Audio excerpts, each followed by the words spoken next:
Both these shoes are dope.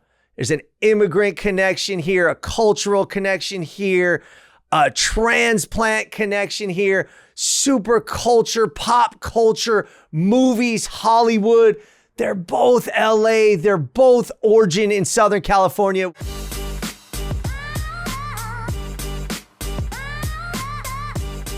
Yo, welcome to another episode of In a Minute with Evan Lovett, coming to you live from the I Am Studios in the heart of Los Angeles. And today, we're going to figure out which shoe is more Los Angeles. I'm talking about the classic, legendary LA street shoe, the Nike Cortez, versus the just as classic, just as legendary, frankly, the shoes I wear pretty much every day, the Vans Checkerboard, also origin story in Southern California and so true to Los Angeles. This is a good one. I've done episodes on both of these shoes and people come out and they're like, yo, I've been wearing these forever. I love these, blah, blah, blah. We're talking decades of each shoe, not just represent Los Angeles, but worldwide phenomenons that somehow, as fashion trends are cyclical and all this stuff, both of these shoes have not only remained relevant, but are perhaps more relevant and widespread than ever decades after their release. So this is an exciting one. It's a fun episode today. We're going to keep it light. We're going to keep it fun. Two shoes that are close to my heart and important to this city. And before we dive into this episode, got to give a shout out to our sponsor, Arto Brick. You know the name by now. They got the factory down in Gardena. My man Armin, third generation LA American dream story. He builds things. He has a factory. He produces product, tiles, and bricks that make up some of the most important landmarks in Los Angeles. I'm talking about Olvera Street, Mariachi Plaza, USC, the Archway at La Plaza de Cultura y Artes. The list goes on and on. That's Arto Brick. You need any brick, any tile, handmade, high quality stuff. Armin, shout out. Thank you for what you're doing for Los Angeles. So that is our sponsor. Support Arto Brick. But today, this is a fun episode, man, because these shoes have a big presence in my life and have had a big presence in my life. And I'm going to ask you, Nike Cortez versus the Vans Checkerboard, which shoe is more Los Angeles? So let's do this. I'm going to tell you my personal story first with each shoe. I'm sure we all have one, if not both. Nike Cortez. Guy named, I kid you not, Joel Cortez. Kid you not, Holmes Junior High, 1989. Used to wear these shoes all the time. And you know what? A lot of people at Holmes did. And a lot of people in LA did. Because at the time, and I'm going to be honest with you, I had no idea. It was my first introduction. Introduced me to Latino culture and that kind of uniform with the white t-shirts and the Dickies and the Cortez, which were like mandatory. It was always those shoes. And then by high school and by college, for sure, as they became more widespread, I threw on a pair, owned a pair, figured out how damn comfortable they are. Just good shoes, classic, go with everything. Nike's made so many different types, models, colors, and they're still around, as big as they ever have been. Vans Checkerboard. Now, everybody had a pair of Vans as a kid. Most people had a pair of Vans as a kid. But these are more personal for me now because my son is a big skateboarder. So we're always over at Val Surf. Val Surf, by the way, the world's first skate shop. True story. Also, the founders of Val Surf invented the modern skateboard. I'm not going to go down that path now, but look it up. It's a pretty cool legacy. And Vans is a big time part of that. I'm going to get into the origin story of Vans, but these checkerboards are the most classic shoes. I don't know why. I don't know what it is. Never goes out of style. You always see them. Frank Ocean wore them to the White House. You see them everywhere. But let's get into this story about which is more LA. Because even though they're both worldwide, they both have my heart and they both have our feet. So let's go toe to toe and see what's up. First, I'm going to give you the background, right? Nike background. What a lot of people don't realize, I didn't realize it, is we all know Nike's from Oregon and Phil Knight and all this kind of stuff. So Nike was born in Oregon, but Nike was raised in Los Angeles because their first retail stores as Blue Ribbon Sports were actually in Santa Monica. True story. Listen to this. So Phil Knight ran track for Oregon, went to business school at Stanford, and he made a business plan where he was going to sell shoes and all this kind of stuff. And his business plan was he wanted less expensive shoes than the Adidas and those companies that dominated the market at the time. This is the late 60s.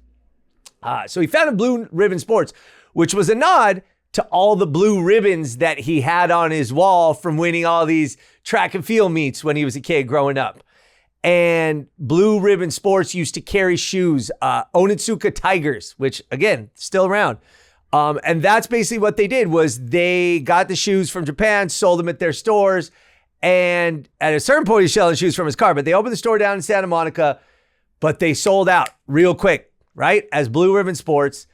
And he was working with Bill Bowerman, who was the track coach at Oregon. And all the while, they were very serious about making a perfect track shoe, a better track shoe. Let's improve it. Thicker soles, more cushioning, more aerodynamic, all this kind of stuff.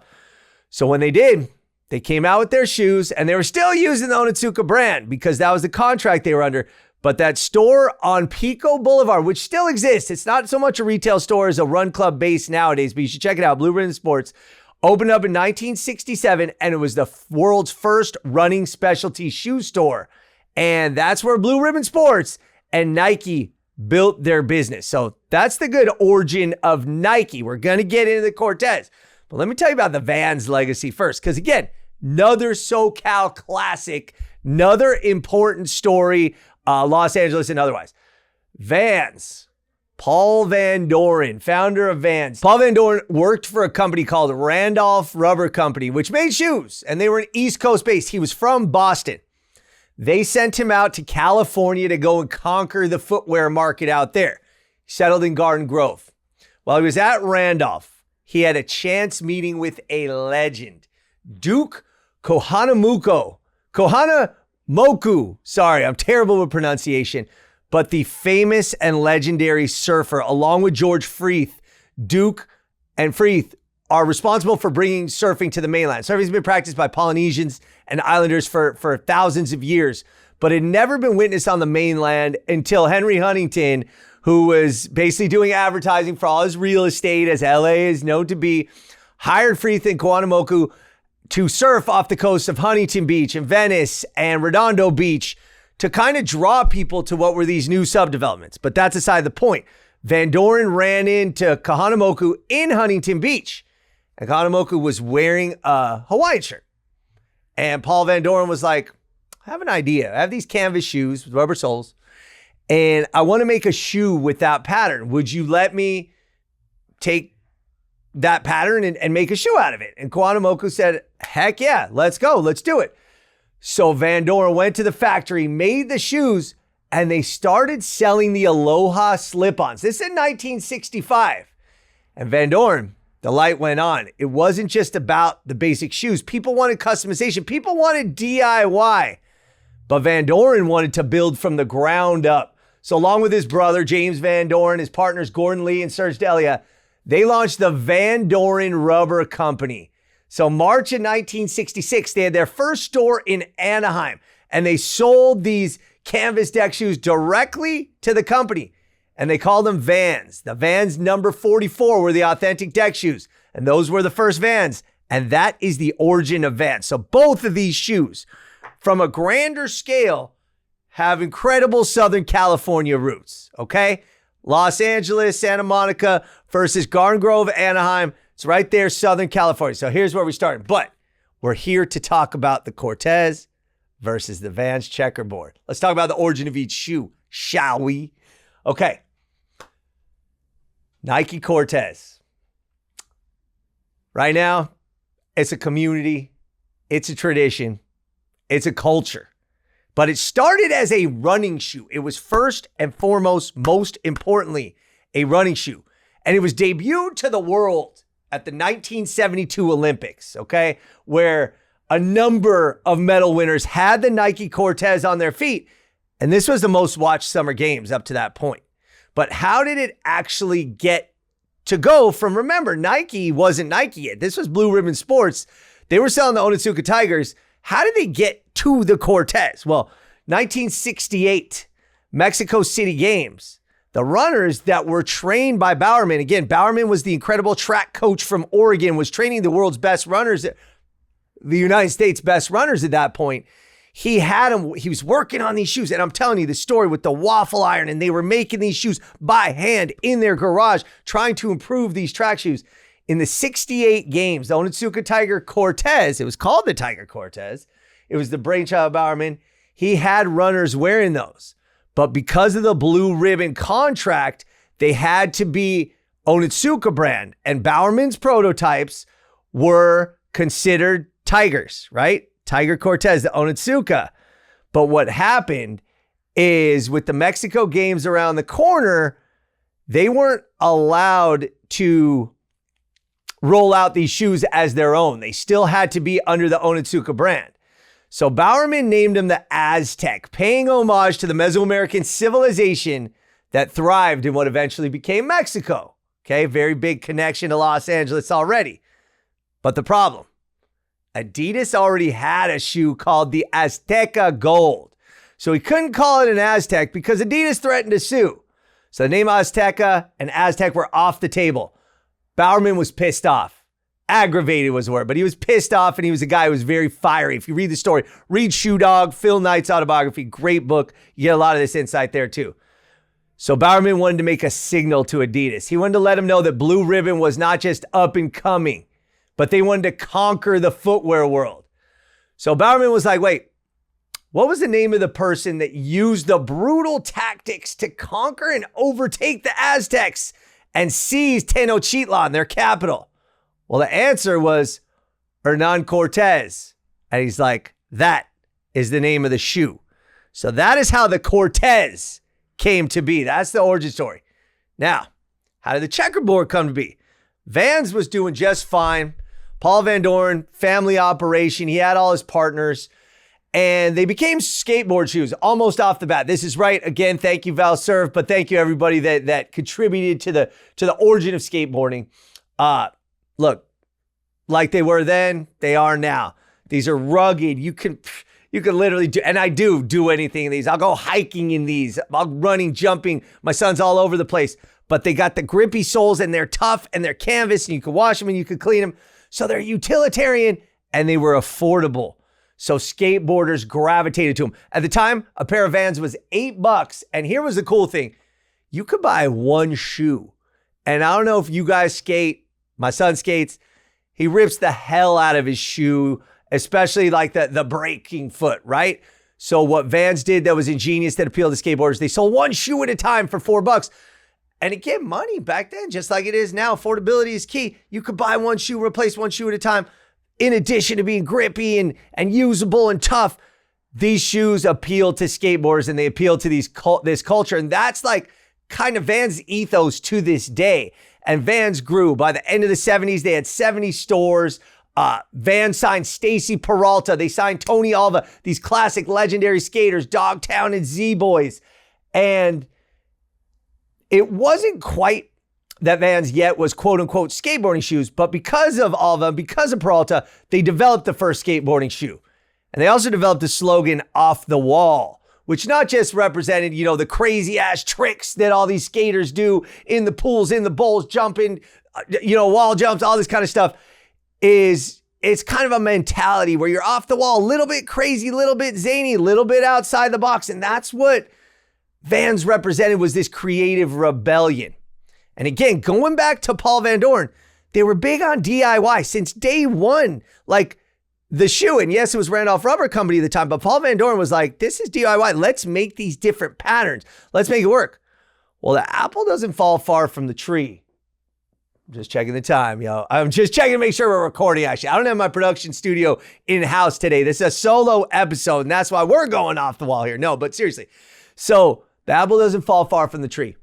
Paul's son, Steve Van Doren, who's still around today, great dude. I met him at Valsurf, and he is the nicest man that you are ever going to meet. So generous, so giving, so kind, but also brainy. And he observed local skateboarders. And this dude's in the culture. We got old pictures of Steve, and this is in the Vans episode. We got old pictures of Steve on the skateboards and stuff. Very freaking cool to see. But local skateboarders in the Los Angeles area, and by the way, Vans, had taken over Southern California, taken over Los Angeles, already 70 stores. And they weren't even Vans yet. They were Vans, but they weren't like Vans like we know. But he's taking over. So local skateboarders were taking that deck shoe and they were using permanent markers, little Sharpies, to create these checkerboard patterns. It was just the style at the time. And they were doing the checkerboard patterns on the midsoles of their Vans. Well, Van Doren, again, using that DIY mentality and just always being in tune with this culture. That's what Vans is about. And it's still about why I love and represent Vans. But he printed the pattern on the canvas upper of the slip-ons. And just like that, this checkerboard design was not only born, but it took off, right? And this is when ska music and two-tone was happening in Britain. And that movement was somewhat meant to transcend racial divisions and racial tensions. And it used a checkerboard pattern as a symbol of racial unity. Well, look, skateboarders were kind of outcasts. Like, let's call it that. They were ostracized. I'm going to tell you the truth. I didn't skate when I was a kid because I saw them. They smoked first. They drank first. They had sex first. I was intimidated by these dudes, right? And it was a culture. But it was a culture of everybody. Skaters, I could just tell you in LA, going back to my home's junior high, Mexicans, blacks, Middle Easterns, Jews, whites, everybody. So this checkerboard pattern, which represented easing racial tension, now was printed on these dope ass shoes that were comfortable, that were tough, that were utilitarian. And so it started taking off and it became a favorite amongst fans of those subculture. But the big moment, Fast Times at Ridgemont High, Sean Penn, Jeff Spicoli picked out his own shoes for that role. And you know that role, man, iconic as they come. He picked the Vans Checkerboard sneakers. And at that point, with the stoner, kind of outcast, everybody's favorite sort of rebel wearing those shoes, took off. And in fact, the Vans Checkerboards were on the cover of the soundtrack. And they were all over America and, of course, Los Angeles. So the sales of the checkerboard skyrocketed and these became a household shoe overnight. So that's the Cortez origin, the checkerboard origin. So now let's talk about the rise of the culture because this is where it gets very serious and very LA oriented. Cortez, boom. Again, one thing you got to remember. These are really tough shoes, comfortable shoes. I got multiple pairs. The ones I use for working out, navy and gold, by the way, but they're thick. They're light. There's a lot of cushion. I work out in them. I play sports in them. That's a big deal. And what they have extra heel, balance for the ounce, all this kind of stuff. But it was the 1980s and they took off. They were a good selling shoe for track and for running. But by the 1980s is when they took over LA, right? Nike had those deep blue ribbon roots in California. And Nike had more stores in Los Angeles than they had anywhere else. So again, we think of Nike Oregon, but it's really an LA company. Like its DNA is a lot of Los Angeles.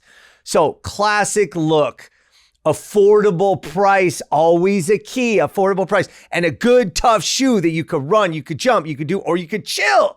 And they look dope with that outfit, right? They had their deepest roots in the Black and Hispanic communities. Call it what it is, gang culture. You got Eazy-E repping Cortez hard. A lot of old photos of them. Easy and all those guys in the Cortez. But again, it was the Latino culture that was the cultural ambassadors of the Cortez. I'm going to take it from my boy Esteban Oriol, who's been on this show, who has sat in this very seat, who is an icon and a legend in Los Angeles, the inventor of LA Fingers, by the way. Whenever you see this, you can thank Esteban Oriol, the famous photograph. 7X's, let's get that photograph on here too. The Esteban Oriol classic LA Fingers. Quote from Esteban Oriol, like white tees, bandanas, and Dickies, Cortez let the world know that you weren't to be messed with. Now, I'm not sure if he said messed with or fucked with, but the quote I got right here is messed with. And that's Esteban Oriol right there. So this was an essential part of Chicano culture and Chicano streetwear. It was a fashion statement, but it was a symbol of resilience. It was a symbol of toughness. It was a symbol of neighborhood, and it was a symbol of tradition. And you know what else? Perhaps most importantly, Cortez was a symbol of LA. And again, go back to 1989. I was a young pup. I didn't know any of this stuff. I didn't know anything. but I knew that the dudes who wore the Cortez were not to be messed with. And that was the absolute truth. So bouncing off of Stevan Oriel, inextricable with Mr. Cartoon. Those dudes, the dope documentary about them both. Mr. Cartoon, if you don't know, you know if you're watching this show, but tattoo artist, writer, just another legend. He actually created a unique version of the Cortez, removed the logo, and replaced it with the head of an Aztec warrior with European features because it celebrates the group of people that emerged out of the mix of colonization. And again, if you go back to it, it's a little bit spicy in my opinion because the shoe was named after the people that conquered indigenous Mexico, but it's been embraced by Latinos and a lot of Mexicans. So I think that cartoon was Mr. Cartoon statement was a big moment and something that's further entrenched Cortez in Los Angeles and world lore. Now, the Cortez was also worn by Forrest Gump in the movie Forrest Gump. It's been Bella Hadid, Kendrick rocks Cortez. Cortez are big, and we're going on 50 years now. One of the greatest shoes and one of the greatest selling shoes ever made. Okay, checkerboard culture. Already touched on it, but we're talking about high schools, skate parks, punk shows all up and down the coast, but a lot of LA. I mean, again, timeless classic. Peralta and Alva, the godfathers of skating and skate culture. Look, it's had its ups and downs, but it is a proud and strong culture and the rebellious LA ethic, right? Embodied by skateboarders, but anybody who's even, I'm gonna just call it what it is, wannabes. I'll jump on a skateboard, but I'm not a skateboarder.